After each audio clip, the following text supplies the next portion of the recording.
Protecht's mission is, and I'll just read this out, to redefine the way the world thinks about risk. So I guess it would be good to put a little bit of flesh on the bones of that statement, and maybe looking ahead, perhaps a bigger, but how would you like that risk to be looked at, over the next few years? Yeah, for sure, Phil. I guess firstly, any organisation coming up with a tagline, there's probably two ways of doing that. One is pay a lot of money to an agency to come up with it. It doesn't really mean much. And the other way is to truly, represent the way an organisation feels. And as is definitely the latter. As is a Nike just do it kind of tagline. And why do we have that? Redefining the way the world thinks about risk. And, a couple of simple points. One is Protecht, myself talking personally here, we absolutely love risk. And we love risk management, and we also want people to love us, which is a bit of a difficult combination because a lot of people think about risk in a really negative way. Risk is bad, risk is danger, risk is negative, risk is going to hurt me. And then you say, and by the way, I'm a risk manager, what do you think about me? And a lot of people think you're kind of a bit dull, a bit boring, a bit conservative. You're the business prevention unit, the no police. You've probably heard all these words, and I've been called every one of them. And you've got this real negative perception about what risk and risk management is, stoppers rather than enablers. So the way we talk about redefining it is that humans respond to incentives. They don't respond to sticks. So if you push risk management in with a stick, what I call a compliance-based approach, you're constantly kind of emotionally hitting people. Do your risk management, do your compliance, do your this, do your that, but they don't really buy into it. So the whole purpose for redefining the way that people think about it is to give them a motivation, to get them to want to do risk management rather than having it forced upon them. How do you do that? Firstly, to redefine risk from negative to positive. So the principle that risk isn't just about threat, it's also about opportunity. Where is it you can take risk? Where the uncertainty it has on your outcomes is actually a positive one. And two examples I'll give you that aren't really business related, but one is going into the casino and putting money on a roulette table. I wouldn't recommend that, by the way. But if you're like me, I expect to lose. But there's a 1 in about 36, 37 chance I'm going to win. That's an opportunity risk. And I don't think it's going to happen. But if it does, happy days. Now that's an opportunity risk. There is an upside. In my personal life, I love adrenaline. And the way I get adrenaline is to take physical risk. And if it pays off, then that feeling is euphoric. It's a fantastic feeling. At the same time, you have threat. So first is to convert risk from purely negative also to positive. So it's also an asset. In the digital world that we live in, if you think about taking on a new technology, do you take the old proven technology that's all been done before, that's never going to set the world on fire, or do you take the risk of backing something that looks new and wonderful, right? And there's a good chance it might fail, but if it doesn't, that's going to propel you ahead dramatically. I guess in the AI world now, there's probably a lot of that being discussed as we speak. So the second one is then moving risk management from hindrance to enabler. And if I was to quote the International Standard on Risk Management, ISO 31000, it says risk is the effect of uncertainty on objectives. So actually risk management is managing the effect of uncertainty on objectives. So what we do in risk management isn't actually focused on managing risk, it's focused on managing outcomes. And as soon as you turn that, risk management becomes outcome management. And as soon as you say, I'm Dave, I'm an outcome manager, people tend to love you a little bit more than saying you're a risk manager. So you move risk from just purely negative to also positive, and you move risk management from risk management to outcome management. And that, if people get that in their minds, hearts and souls, completely redefines the way that people think and obviously respond to risk.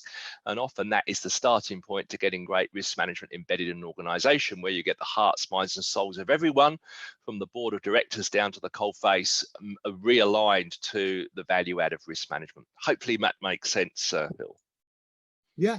And when it comes to, I guess, one of the major risks is the employees, the people, how they sort of conduct themselves, operate within the business. So in terms of people related risk, what are the core risks, if it's easy to identify those? And I guess it's not a sort of this is what they are and this is what they will always be. So it's an evolving landscape. So maybe some context as to what they might be now and where they might be going in the future. Yeah, well, I mean, I guess it comes down as basic as any organization that uses humans, people, has people risk. And I would consider that 99.999% of organizations use people, although as again with AI coming along, maybe we'll just do away with us. But anyway, as a result of that, people is considered one of the 4 main causes of all risk. And generally we only recognize 4 main causes. They are: number 1, people; number 2, process, inadequate processes; number 3, systems, which is the anything that can break risk, the light bulb risk, the hard drive failure type risk; and last one is external events, which is relating to geopolitical, geological, weather, public behavior type risks. So one of the 4 root causes of all risk is people. And unless we do away with people, we're always going to have them. Because people is a root cause of a lot of risk, it means that the risks that get impacted are every risk where a person is involved, which is almost every single risk in an organization, whether it be data security, whether it be fraud, whether it be bullying, whether it be systems failure through the way that someone's handled that system. But every single risk of an organization has got a people-related component. This is why people-related risk is so encompassing, because it affects absolutely everything.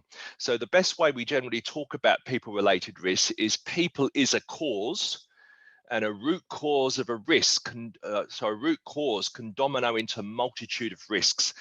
Therefore, if you want to get ahead and proactively manage your risks, you've got to get your hand over, or you've got to get your capability over managing the people cause. And that's the best way I can say it, is all risk has a people component as long as people are involved. It's also worth mentioning that when you move from risks themselves to controlling those risks, putting controls over them, you then have to ask the question, what percentage of your controls are manual, compared to automated? And those that are automated only have a people-related risk right at the beginning through design, the design of the control. Once they're now running, it's a technology-related risk. But if they are now run by humans, every one of those controls could fail because of people-related risk. And I'm not sure your part of the world what you're seeing, but certainly as an example in financial services globally, we expect probably no more than 60% of controls to be manual. 60%, no more than, which means over half of all controls are manual, which human error and human-related risk can fail in those controls. Now, as a result of that, not only does people-related causes cause risk in its own right, it also leads to poor management of all of your risk when a lot of your controls are manual. So that's the best way I see it. It's all encompassing. It is everywhere as you use people. And in terms of, I suppose, how it manifests or how you break down that human or people risk element, I'm thinking maybe there's a sort of culture part of it, and also way people conduct themselves. I mean, is that a valid, a reasonable way of dividing it? And also, I mean, what would you put under each of those, and how do you, I suppose, how do you manage those different things? Yeah, look, it's a bit of a minefield as soon as you kind of start talking culture, conduct, psychology comes in, behavioral science comes in. But I must admit, at Protecht, we like to keep it relatively simple. So we generally describe kind of culture and conduct as this. So to use an analogy, which I normally do here, if we can imagine the unit at home, the parents and the child, and we think about the parents thinking about the culture of the kids, we would say that the kids' culture is how they behave at home when no one's looking. I'll say that again, how they behave at home when no one's looking. When the door's shut, mum and dad are out of earsight, what kind of chaos do they create? If they create a lot of chaos, they've got poor culture. If they behave just like the parents would want them to, even though they're not watching, they've got really good culture. And we would call that organizational culture, literally how the kids behave at home when no one's looking. Then you generally divide those into subcultures. So one subculture might be risk culture. Another one might be safety culture. Another one might be compliance culture. So let me just give you an example of a subculture. So risk culture is how the children behave at home with respect to managing their risks when no one's looking. So if they go out on their push bikes, right, and they've been taught by their parents to wear a helmet, but their mates around and their mates are telling them they're a bit of a sissy to put it on, and they agree and they don't put it on, they've got poor risk culture. That makes sense. And we could apply that then to an organization, is how do people maintain their risk management, do their controls, even though someone isn't looking. So culture is very much internal, organizational with its subsets. And then we think about conduct primarily as external. So I like to use the analogy, it's like how the kids behave when they're out at the restaurant or at grandma and grandpa's. Are they a disgrace? In which case, poor conduct, because conduct's all about how it affects the external people, particularly for us, our customers. Yeah, and how do you behave with respect to others? And obviously, there is a real overlap here in the sense poor culture usually leads to poor conduct. Children misbehaving at home, they're nightmares, more likely to be nightmare with my grandpa and grandma. But if they're absolute angels at home, very good chance they're going to be pretty well behaved when we go out. And you haven't asked for an example yet, but it's so live at the moment. If I think about conduct, if we think about Amazon Prime, you know, and its methodology for making it difficult for customers not to leave, even called the Iliad. I mean, unbelievable. That is an example of conduct. That's what I call misbehaving at grandma and grandpa's. Now, I'm not in any way pointing to Amazon Prime's culture, but if that's what they do with their customers, you just have to wonder. So hopefully that analogy made it a little bit more simple, but it's all about what people do when no one's looking. Yeah, and maybe as to sort of expand on that, and any cautionary tales you've got, I suspect you won't be able to name names, but can you give us examples of companies that you're aware of or you've been that have either failed or at least, you know, experienced significant disruption because they haven't, you know, addressed the issues you've just been describing? Yeah, absolutely. I mean, Phil, there's literally hundreds, and I will mention some examples because they're public knowledge. But you know, most recently, if we take someone like SVB, Silicon Valley Bank, and many people have said, "Oh, that was because of failure of risk management." I'm struggling to get that. If you really look at behind the scenes, I think it was risk management was okay, but it wasn't really the focus. And so one of the issues we find with poor risk culture is where we often call them the voices of risk, which is how much do you listen to risk and how much do you put effort in, compared to the voices of reward and profitability and growth and sales increases.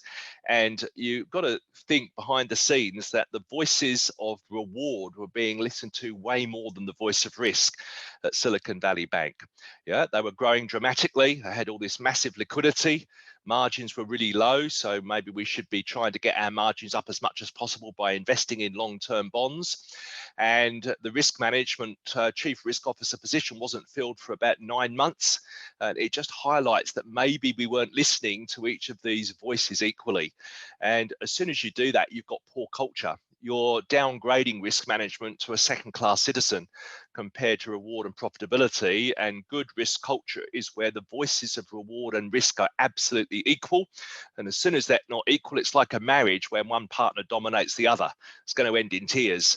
And that's exactly what happened here, I would put to you. And I'm showing my age where I go to another financial services company, but very relevant from the UK, and that is Barings Bank and Mr. Nick Leeson many, many years ago. Some of you may remember that infamous name. And again, here was an organization that said they did wonderful risk management and so on. And they had a dealer who was doing things maybe not in line with risk management, but they kept saying, oh, we're wonderful at it, but no one really knew what they were doing. So there wasn't a great focus on risk management. There was more focus on profitability, and what a 300-year-old bank was demised within a very short space of time. I think more recent, no, this is also a long while ago, but the big ones that come to me around the US were Enron and WorldCom, where manipulation of financial results deliberately to hide losses was done, which is horrendous risk culture. One of the key elements of risk culture is shout it out. If in doubt, shout it out. Bad and good news equally. And this was not being done. It was, we'll only give good news, even though we know there's terrible news waiting to be told. And Enron, what, $62 billion organization, pretty much demised within a short space of time, and took Arthur Andersen with it. And I could leave there. in terms of maybe some of the big consulting firms maybe not doing what they should do from a risk perspective. And even though they haven't demised, and I don't wish to talk too much about it, but you may have read about PricewaterhouseCoopers in Australia and some conflicts of interest issues in their tax department. If you haven't, it's worth a read, and also highlights maybe not such great risk culture. So I could go on, but there's a handful that really comes down fundamentally to people behaving badly. It's probably the best way to say it. Yeah, so in those cases, companies, I don't know what their status was in terms of risk managers, whether they had them or not, but it would seem, as you say, they semi sort of sidelined them. But in terms of if you have a risk management company and want to empower them, you're fully signed up to responsible risk management. What sort of things can they do to manage and mitigate people with? So if they're given a free hand, if you like, to create the right kind of culture and methodology, what are the sort of things that a risk manager should be doing to manage people related risk? Yeah, well, I guess the first one is a bit tongue-in-cheek, but that's get rid of humans. Yeah, reduce the use of humans, automation, AI, and so on. But obviously, well, I don't really mean that. I hope we've all got a role in their future, and therefore it's not a case of avoiding, it's a case of managing. So moving from there, to me, it really is about developing a really strong, good risk culture. And how do you do that? Two main things. One is you redefine the way that your staff think about risk. So in a lot of training I do, the first session of any risk training is why. Why do we do this? What is the value add? What is the incentive? Not we do it because the regulator or the boss said so. So to change people's motivation from I have to do it because I was told to, process focused, to I do it because I really want to do it, outcome focused, is a fundamental shift which a lot of organizations don't achieve, and therefore it's always uphill from there. I think linked to that then is to motivate people as part of their KPIs. So motivate and reward culture and behaviors through the personnel, through the HR scorecards, the HR appraisals and so on, so that we've got an equal focus and reward on risk behaviors compared to reward behaviors. That could be as simple as if someone calls out an incident early, we reward them.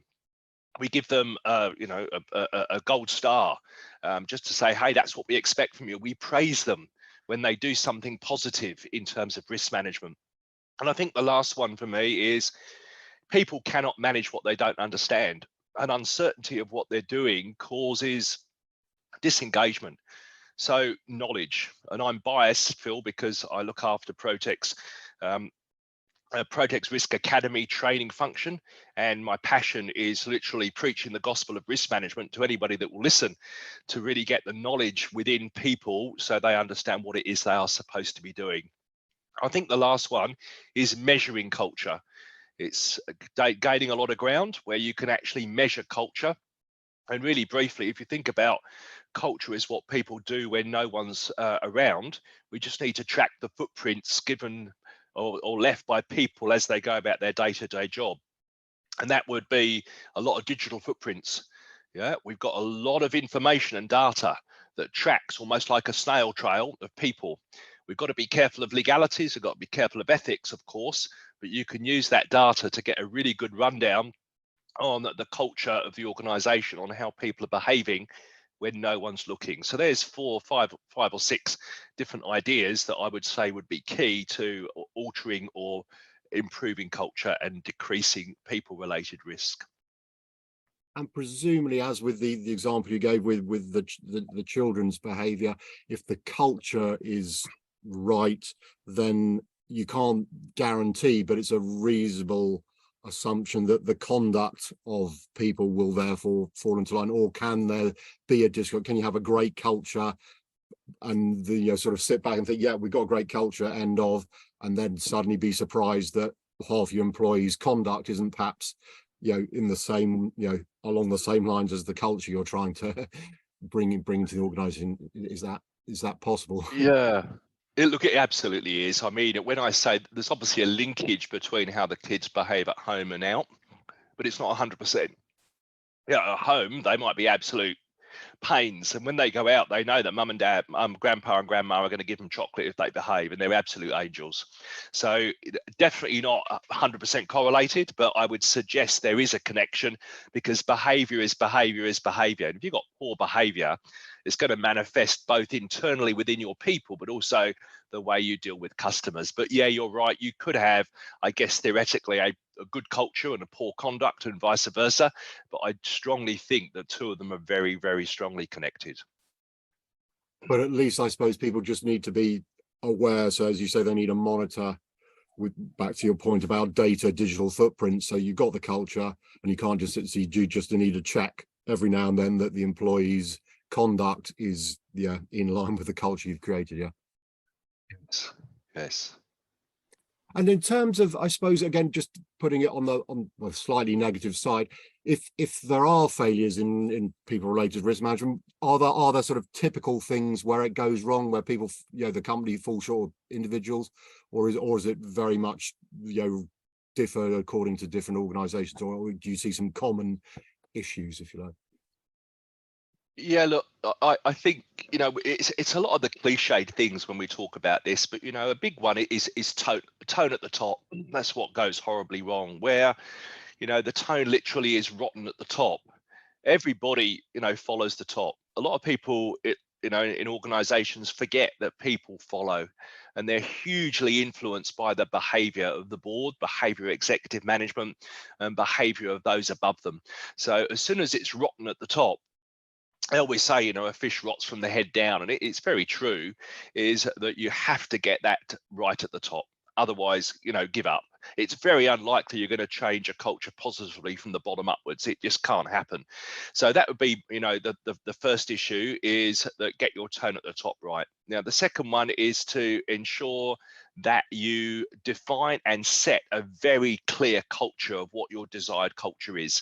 And we do that in codes of conduct, values and commitments, all those kind of things that really sets, this is what we stand for. And that should be repeated over and over again. So we often see when you ask a organization kind of what's your values, commitments, culture, they go, I don't know.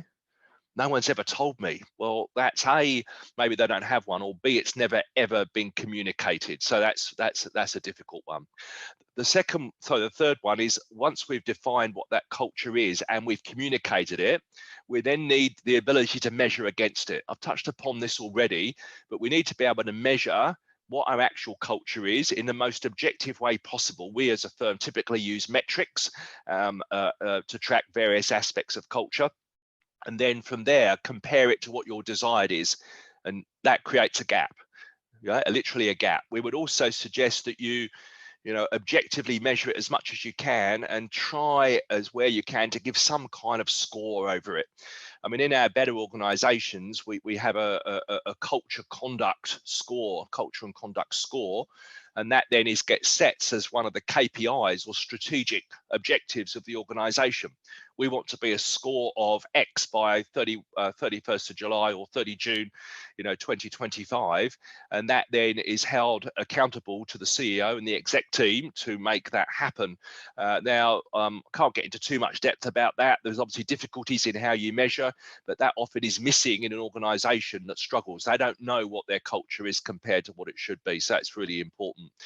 The next one, I think, is the inadequate focus and recognition in a lot of organizations of behavioral science and simple psychology, such as human biases, heuristics, the way people think.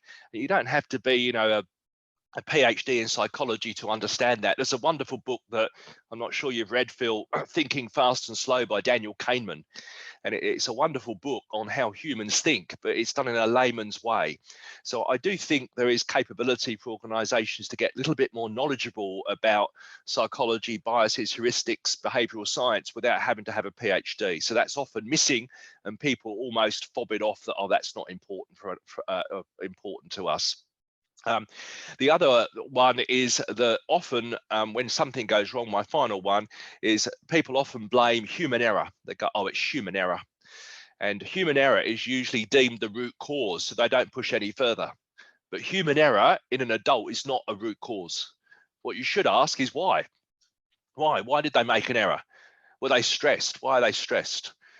Well, they're stressed because they're running two jobs. Why are they running two jobs? Because they were not paying them enough. I could go on. And you start realizing there's lots and lots of drivers of culture that go way beyond human error. So the last point I would make about the problems is that often organizations do not know the root causes of their culture and their culture problems. And what you don't understand from a root cause, you can't really proactively manage. So there's just some candid comments about what the falling short issues often are. And in terms of size of organization, because I imagine if you're a huge multinational corporation, you have the wherewithal to employ a corporate risk officer and various risk managers, and therefore give the attention to. In an SMB, you potentially don't have the funds, to have a dedicated one. So I don't know whether you'd push it to an HR person, but so I suppose, just what do you think is reasonable for organizations to achieve, depending on their size? I say if you're a company with 12 people, clearly there are elements of risk that need to be managed, but you probably can't afford, as say, to employ someone just to do that. So what guidance or about size of organization, what's possible, if that makes sense? Yeah, for sure. I mean, it's interesting when you were asking that question. I was thinking, does size matter when it comes to, culture conduct? And I think it does, but from the inverse, I often see larger organizations, very large corporates, really struggle with their culture and their people risk. They really do. And yet smaller organizations, they can be pockets of absolute brilliance and excellence. And I think it comes down to the fact that in a small organization, the actions you take to influence culture and people related risks work way better. You can start seeing the results way quicker because you've got less of a groundswell of people you have to alter. You've got kind of less embedded legacy sitting in there. And as a result, a strong management team, board, tone at the top can quickly change a culture. Where in a large organization of 50, 100, 500,000 people, that is a beast. And to try and change that culture and influence people related risk is incredibly difficult. So I would almost argue that resource from that perspective doesn't actually matter. And smaller organizations should really take this on board as a management executive board initiative that is not necessarily kind of risk focused, it is culture focused. And smaller organizations actually, in my view, have a benefit or an advantage over the big ones. And so I'm intrigued by this. So apologies, these are some sort of extra questions. But in terms of changing a culture, and you say in particularly a large organization, I mean, what do you have to be prepared for a certain amount of if you've got a load of employees and they all arrived because the company had culture A, if you like, and then you're completely turning around or going in a slightly different direction, do you have to accept that there will be casualties, if you like, along the way, that some people just won't sign up to the new culture?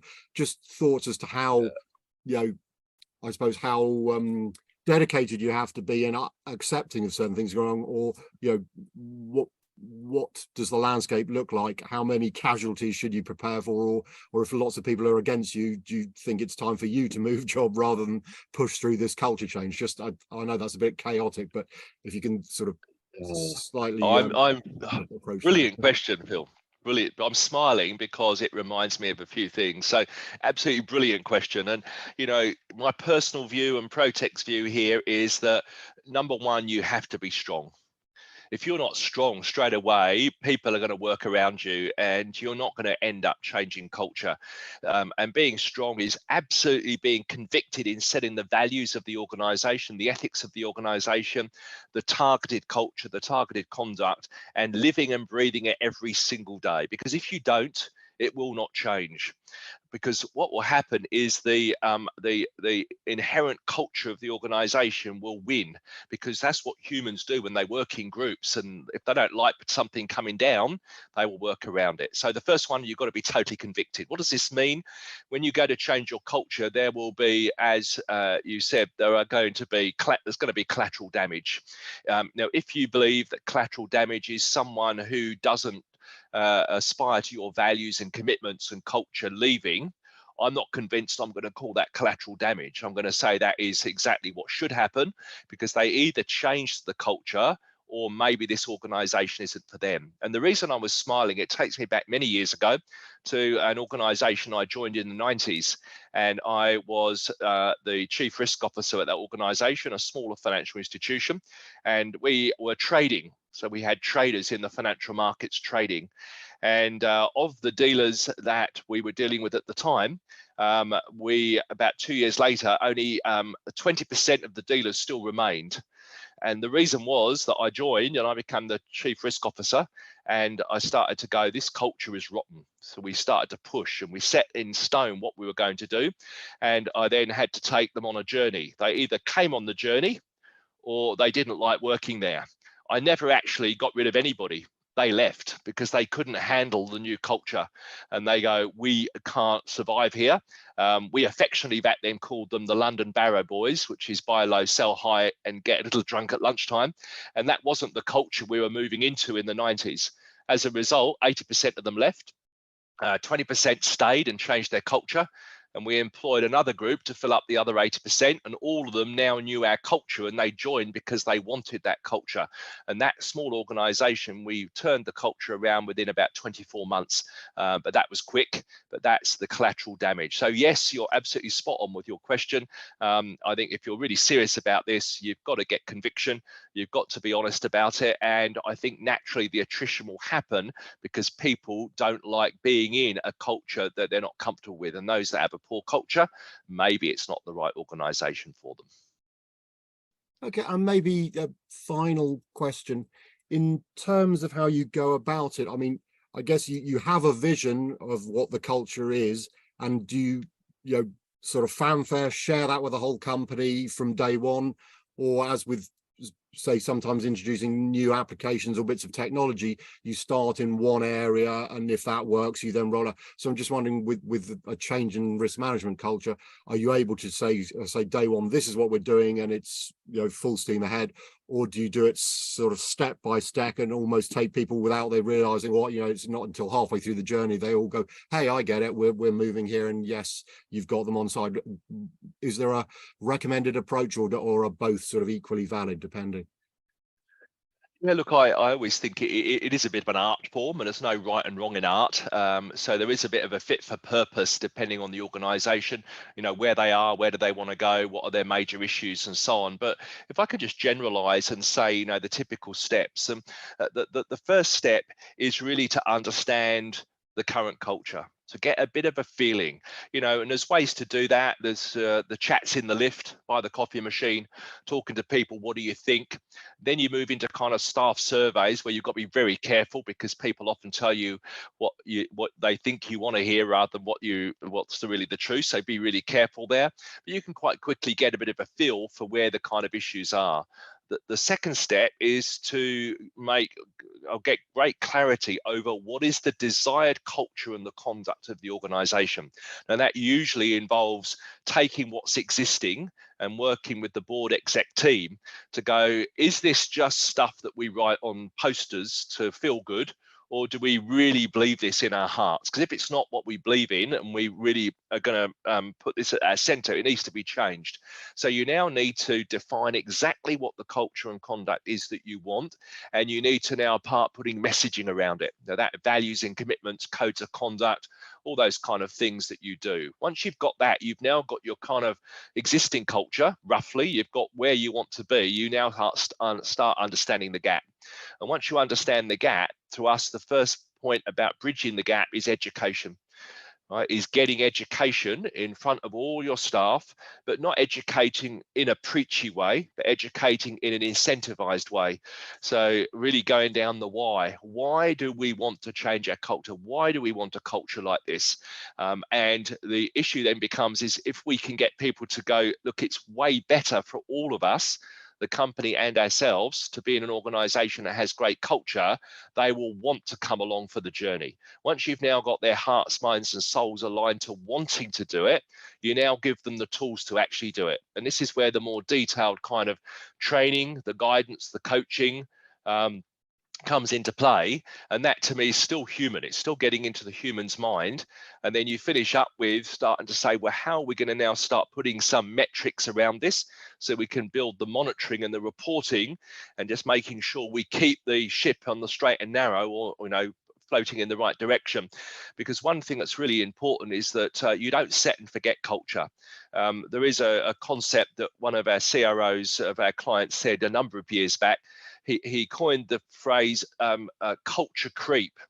Culture creep. And culture creep is if you get your culture right and you now do not tend to it over time, it will slowly creep. Now, what that means, if you can imagine that you've got a line in the sand and you've got your people on the good side, and you've told them they're going to be on the good side and don't step on that line and don't go over the other side. If you don't monitor them and keep them honest, you're going to get one person who's going to put their foot on the line. They're going to look around and go, did anybody see me? Oh, no, they didn't. And it was fun, wasn't it? Now I step over the line, which is now I'm doing something wrong. Oh, that was an adrenaline hit. That got me an extra sale. I got away with that. Why didn't I tell my mate about this? They tell their mate, and before long, the whole department's on the dark side. So there's a very important, not only setting it up for change and getting your culture right, but it's also now about ongoing support, monitoring, tender loving care, because it is something that always needs to be constantly finessed and supported. So there's just some thoughts. It's not perfect, but it gives you an idea of how we would typically go about looking at culture, particularly risk culture and organizational culture. And I sorry, I keep saying if and finally, but I promise this is fine. In terms of your own involvement, I mean, do you tend to get called in once a company they've decided they need a culture change, and therefore, or do you occasionally and perhaps worry that somebody thinks, oh, we need a culture change, we'll get these guys in to tell us? If that's the case, do you sort of back off, or you're a bit cautious because it's like, well, it shouldn't be me telling you what your culture is? So I just wanted that engagement as to at what point you're best used, if you like, or what you see when you're engaged. Do you have different, or do you see commitment all the time, or sometimes is someone obviously been told we need to sort this out and they go, oh, I know, we'll get somebody in to sort it out? If that happens, do you worry slightly that there isn't that commitment there that's going to make it a success? Yeah, look, I mean, the assignments are kind of many and varied. So for a lot of the work that I do with our clients, we actually go in to improve their risk management. And that may be through the implementation of our enterprise risk management software and so on and so forth. That's often the engagement. So there's no focus at that stage on culture. Once we start now embedding it into the business, we now start seeing potential issues where people are pushing back. They just go, oh, I don't want to do my risk management, it's so painful. And you can just start seeing the kind of the signs that the culture is not that great. So what we then do is we start saying, well, the second phase is great, have a system, but it needs to be embedded. What is now the resistance to embedding it? Oh, our people don't want to do it. They think it's a waste of time. And the board complains now and again that they get too many papers. And so straight away, we're getting strong evidence. So we now work with the core team that says this has to change. And what we typically do then is we come in with a training program. And that training program is all the way from board, all the way to front line. And it's really about the highlighting again, the why. Why on earth do we do all this stuff? The incentive, the what is it that we're trying to do? How do we go about doing it, right? And who is responsible? And the last one, we just point at everybody and go, you are. And so we follow it up with a training program. And the whole purpose of that is for them to walk away going, wow, I get this now. I see the value. I'm now starting to get the skills to do it. And we will see a change in culture quite dramatically in a relatively short space of time. So that's an organization that doesn't even realize they have a kind of cultural problem. Another one is where we actually go in, first port of call based on culture and capability is inadequate. So we don't lead with the system. I'll often do work there where I'll do a lot of training, a lot of face-to-face stuff, a lot of talking. And this is when they realize culture is wrong, and we almost lead with the training. And then when they realize they've got their culture right and everybody's really keen to do risk management, they go, well, what do we do now? Well, we need now embedding processes. And from there, I say the mental ground is ready. We go in with the process, and there's way more success in that organization than we would ever have had at the beginning. And I'll leave with one final point, and it sounds arrogant, that there has been some organizations where they've wanted a system. but we've almost said, sorry, we're not interested in providing ours. And you might go, well, we're really, gracious and zealous about what we're saying, but we're selfish because we kind of understand the culture and we know that it will be a failure. And an organization that's got poor culture, when risk management fails, who do you think they blame? The risk system. It's the risk system, it's not us. So we know we're doomed to failure, and we don't want to be doomed to failure. We want a long-term success story. So the ground has to be prepared. So I think that's really important. So they're the two main ways that we will engage with clients, depending on the journey that they're on. Okay, well, I'm sure I outstayed my welcome, but I'm really grateful for the time you give me and the insights you shared. So for now, thank you very much for your time, David. Thank you. It was a pleasure, Phil. Thank you.